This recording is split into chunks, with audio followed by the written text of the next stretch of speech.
2001, Jordan Brand released the Jordan 11 Lows. If you remember when the 11s first dropped, the low-cut version of the shoe was actually the low IEs. So it wasn't until 2001 that they decided to just trim off half of the Jordan 11s, give us the low top. They came out with the white and red, aka cherry colorway. They also came out with the Columbia Jordan 11 Lows, and in 2017 they brought back the very familiar colorway and the Jordan 11 UNC Blue Low, and nearly 10 years later they're back again. Air Jordan 11 Low University Blue.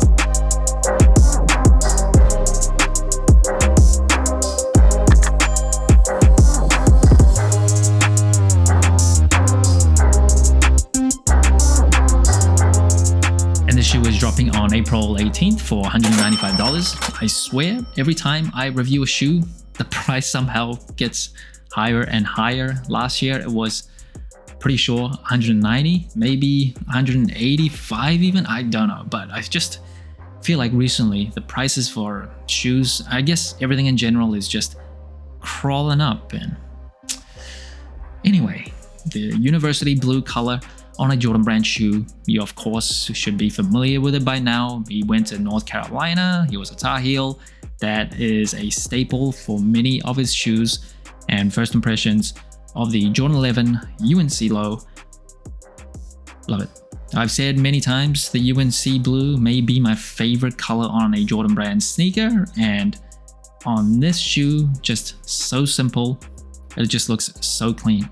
There's just nothing that I really can complain about. I do prefer like the Jordan 11 mids.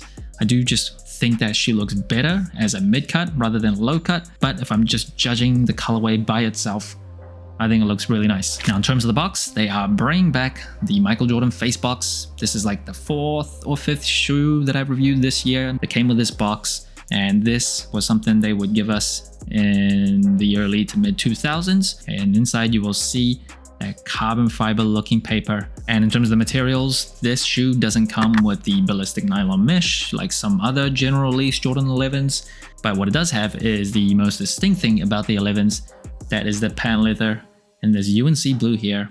And I will say, it's not like the thickest. I know a lot of people don't love when they come with super thin patent leather on the 11s. I don't think it's the thinnest that I've felt on an 11, but it's definitely not the thickest.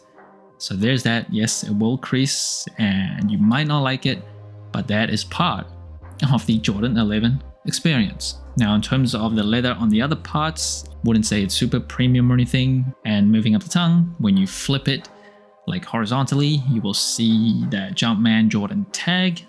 But then right behind the tongue, you'll also see quality basketball products inspired by the greatest player ever. Now in terms of laces, it just comes with these white laces, nothing extra, and these rope-like laces were meant and inspired to look like a basketball net, so no extra options. The only other color I would have gone for is maybe I think black, or the UNC blue would actually look decent, but white it is.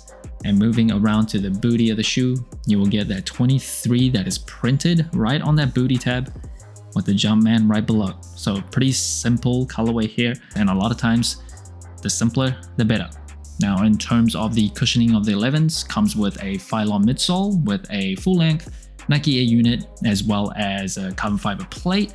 Now the 11s was the last time Jordan Brand would use Nike Air. Starting from the 12s, they would change to Zoom Air, but then you see this translucent icy outsole is just absolutely beautiful, with herringbone on the forefoot as well as the heel. Just one of the best outsoles ever, with the carbon fiber poking out on the sides there. That increases stability, support, and carbon fiber also can help with kinetic energy return. So when you press down, you really want as much energy to explode back up as possible. One of my favorite things to put in shoes is carbon fiber, and it's also very lightweight, so you're not sacrificing too much in terms of mobility. And the insole of the shoe, probably what you would expect, just a Dream Cell insole, Nike Air branding there. Notice it is not a Jumpman on the insole. And in terms of sizing and comfort, I am a wide and flat footer. For 11s, I do have to go up half a size. I have tried going true to size for my toe box area. It just crushes me. This is one of those where no matter what, even if I break the shoe in, even if the materials are soft and thin, I just can't get it loose enough to where my toe box can fit comfortably. unless I go up half a size. So half a size up, if you have wide and flat feet, I would recommend. That definitely feels much better, but that means a little tiny bit of wiggle room in the heel area, but you kind of can't get a perfect solution. I'd rather not hurt and have a looser fitting shoe than something that's just strangling my pinky toe.